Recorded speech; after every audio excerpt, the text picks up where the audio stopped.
आज तक एक प्रेस कॉन्फ्रेंस या एक प्रेस नोट यहाँ जिले के प्रशासन से लेकर मुख्यमंत्री तक नहीं गया होगा कि हमारे रास्ते खराब है। एक बार आप लोगों ने सड़क पर उतरकर आवाज नहीं उठाई।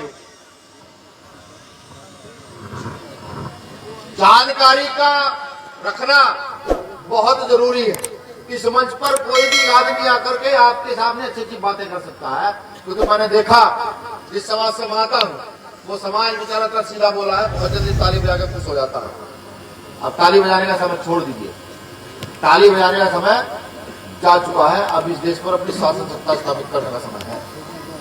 कैसे आजादी से पहले और आजादी के बाद, आजादी से पहले हमारी दुर्दशा थी, जातियों के नाम पर शोषण था, अछूतों के नाम पर इस देश में महिला को अधिकार नहीं थे, क्योंकि शास्त्रों में उनके महिला हो, अछूत हो, शूद्र हो, उनके लिए एक अलग व्यवस्था, अलग टाइटल था। लेकिन बाबा साहब अम्बेडकर ने 26 जनवरी सन 1950 को कॉन्स्टिट्यूशन लिखा और कॉन्स्टिट्यूशन लिखने के बाद ये कहा कि अब कोई राजा, कोई रानी के पेट से राजा जन्म नहीं लेगा, अब राजा आप लोगों के अंगूठे से जन्म लेगा। बाबा साहब अम्बेडकर ने संविधान लिखा, सब जानते हैं। बाबा साहब ये कहकर गए कि राजा जो है वो रानी के पेट से जन्म नहीं लेगा। लेकिन कभी ये सोचा कि 5000 साल की गुलामी के बाद, 5000 साल अपनी बेटियों की, पूर्वजों की दुर्दशा कराने के बाद बाबा साहब अम्बेडकर ने संविधान लिखा था। ये बात बुरी लग सकती है, लेकिन सोचिए, एक सर्वे और करूंगा। ऐसे कितने साथी हैं जो ये जानते हैं कि मौजूदा सरकार ने भारतीय संविधान की प्रस्तावना से एक शब्द हटा दिया है? कितने लोग ईमानदार साथ खड़े करके बताइए। समझिए, 0.0001% लोग नहीं है जिनको ये पता हो कि भारतीय संविधान की प्रस्तावना से एक शब्द हटा है। अच्छा, मुझे ईमानदारी से बताइए, जिनके पूर्वजों ने, नाम लेना शुरू करता हूं, तथागत बुद्ध, सतगुरु रैदास, नानक, संत कबीर, गुरु घासीदास, छत्रपति साहू जी महाराज, शिवाजी महाराज, बिरसा मुंडा, सिद्धू कानू, फातिमा शेख, सावित्रीबाई फुले, ज्योतिबा फुले, पेरियार,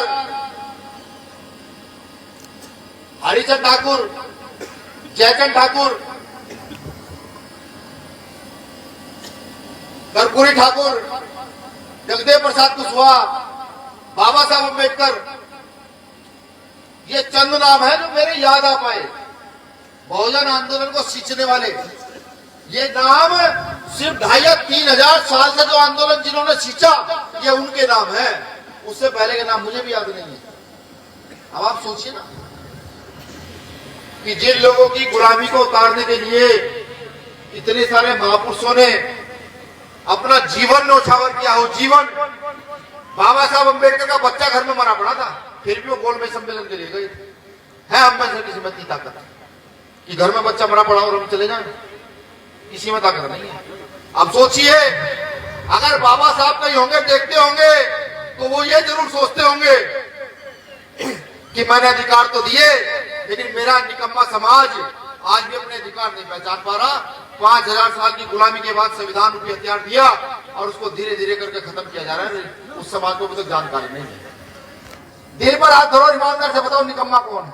सब लोग बैठे हुए यहाँ मंच पर, चाहे मेरे साथियों से आप लोग, बताओ मुझे निकम्मा कौन है? किसी में धुतकारू जा करके क्या लड़ू भाजपा के साथ? तुमने संविधान से शब्द खत्म कैसे कर दिया? नहीं, बाबा साहब ने संविधान में चीज और दी, लोकतंत्र। लोकतंत्र दिया और कहा कि जिसकी जितनी संख्या वाली उसकी उतनी हिस्सेदारी। इस देश में अगर मैं दलितों को लूं तो 20 से 24%, 25% के अंदर इस देश में दलित निवास करते हैं, जिनकी जाति अलग अलग हो सकती है। फिर यहाँ का बैकवर्ड जिन्होंने बहुजन आंदोलन चलाया, यहाँ का अल्पसंख्यक जिसको बाबू जगदेव प्रसाद कुशवाहा कहते थे कि 100 में 90 शोषित है, 100 में 90 शोषित है, शोषितों ने ललकारा है। भारत के धनगढ़ती राजपाट में 90 भाग हमारा है, जगदेव प्रसाद कुशवाहा कहते थे। अब तो 40-50 साल पहले। समझिए, जानने का प्रयत्न कीजिए, सोचने का प्रयत्न कीजिए।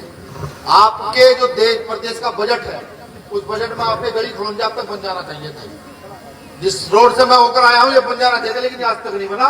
इसलिए कि अभी हमारा निकम्मापन दूर नहीं हुआ। मैं भी इसी में हूं, औलाद तो अभी की हूं ना, मैं भी इसी में हूं कि अब तक हम लोग इतना मजबूत काम नहीं कर पाए कि हर गांव में एक यूनिट बाबा साहब अम्बेडकर भीम आर्मी खड़ी करते जो ऐसे लोगों को जूता उड़ाने का काम करे, जो सिर्फ यहाँ चुनाव के समय पा जाते हैं। चुनाव के समय पाएंगे, हम सवाल पूछेंगे तो कहेंगे बेटा राजनीति करने लगे। कल तक स्थिति हमारी यह थी, हमारी बेटी के साथ गलत होता था, हमारे पूर्वज की हत्या होती थी और हमें थाने में घुसने नहीं दिया जाता था, बाहर से बाहर भगा दिया जाता था। आज नहीं, आज सब जानते हैं अब बेटा ने बाप पैदा कर रही है भीम आर्मी। जब गलत होगा तो जूता उड़ाएगी मुंह में जाकर के, चाहे मंत्री संत्री कोई भी हो, कोई भी क्यों ना हो। जानते हैं ऊर्जा कहां से आई, ये ताकत कहां से आई? ये बाहुबल से ताकत नहीं आई, तलवार उठाई बंदूक उठाई और चल दी, नहीं, उससे ताकत नहीं आई। उससे अगर जीतना होता तो इतिहास, इतने राजा महाराजा हमारे रहे, इतने युद्ध हमने लड़े, उस इतिहास को मजबूत कर जाते। लेकिन नहीं, वो ताकत कहीं से आई तो बाबा साहब ने जो कलम हमारे हाथ में दिया, उस कलम से वो ताकत आई कि हम यहाँ मजबूत हो सके। जब अधिकारों की बात हम करते हैं और आज अगर कोई एसएसपी डीएम ये कह दे भाई तुम्हें अधिकार किसने दिया, तो सब बताइएगा कॉन्स्टिट्यूशन का आर्टिकल 29 अधिकार देता है। कोई अधिकारी, कर्मचारी, मुख्यमंत्री, प्रधानमंत्री अधिकार नहीं देता। जान रहे, मैं यहाँ खड़े को बोल रहा हूँ अगर, तो संविधान का आर्टिकल 19 मुझे अधिकार दे रहा है यहाँ इस मंच पर खड़े होकर अपनी बातों को मजबूती से रखने का, और कोई अधिकार नहीं दे रहा। आर्टिकल अगर 19 ना होता तो मैं ये अपनी बात न रख पाता। ये जो आप बैठे हुए हैं, ये जो यहाँ सब बैठे हुए हैं, ये बैठे ना होते।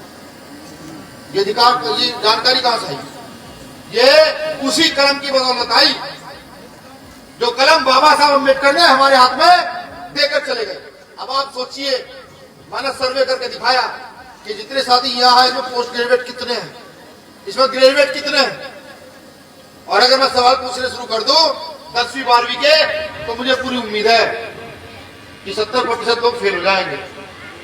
इसका कहना है सिर्फ एक औचित्य है, जो मेरे साथी, मेरा युवा वर्ग जो है, जो आज एंड्रॉइड फोन लेकर के वो गली के बाहर खड़ा होकर के, गांव के चौक चौराहे पर खड़ा होकर के उसमें मूवी देखता है, उसमें चुटकुले पढ़ता है, फेसबुक ट्विटर देखता, सब देखो, कोई दिक्कत नहीं है। लेकिन अपने इतिहास को भी इसमें 1 घंटे के लिए पढ़ना शुरू करो, गूगल खोलो, गूगल पर सर्च मारो, हम कौन है, हमारी हैसियत क्या थी और आज हम कहाँ, ये सर्च मारकर अपने इतिहास जानना शुरू करो, फिर देखिए परिवर्तन क्यों नहीं होता। आप जानते हैं परिवर्तन है, परिवर्तन युवा करता है। खुदीराम बोस 16 साल की उम्र में फांसी चढ़ गए, बंगाल के रहने वाले, आजादी की लड़ाई में 16 साल की उम्र में फांसी चढ़े। वो शहीद आजम भगत सिंह 23 साल की उम्र में फांसी चढ़ जाते। क्यों? क्योंकि इतिहास बदलना था। वो व्यवस्था, जो व्यवस्था गलत यहाँ पर हो रही थी, उस व्यवस्था को बदल देना था। अब सोचिए कि वो लोग अपने पैशन के लिए, अपने जुनून के लिए फांसी चढ़ सकते हैं,